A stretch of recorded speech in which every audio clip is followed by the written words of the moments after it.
পকেটে পয়সা নেই, একেবারে 0% ডাউন পেমেন্টে তুমি কিন্তু মোবাইল পেয়ে যাবে জনতা মোবাইল থেকে। কি দাদা একদম ঠিক।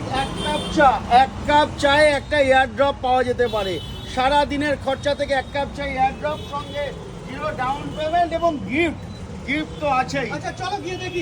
চলো আসো ভিতরে গিয়ে দেখি কি পাওয়া যায়। আসো। আচ্ছা জনতা মোবাইলে এই মুহূর্তে ঢুকে পড়েছে। এখানে দেখো মোবাইল কিন্তু দর্শক মানে অনেক কাস্টমার এখান থেকে পারচেজ করছে। দাদা গিফট যেরকম বলা হয় সত্যি কি গিফট পাওয়া যায়? আপনারা এখন আমাদের তিনটে মোবাইল হলো, বাহ। একটা না তিনটে। আমাদের কাছে কাস্টমার কিন্তু রিটার্ন করে এবং আমরা যেটা বলি সেটা করি। তিনটে মোবাইল কিনেছে আমাদের কাস্টমার, একদম লাইভ। এছাড়া সমস্ত মোবাইল পাওয়া যায়, সমস্ত মোবাইলের সঙ্গে গিফট আছে, আমাদের ক্যাশ ডিসকাউন্ট আছে, আমরা কার্ড ডিসকাউন্ট দিতে পারবো, সমস্ত কিছু গিফট আছে। লাইভ ডেমো লাইভ ডেমো নিয়ে ফোন কিনতে পারবে, লাইভ ডেমো।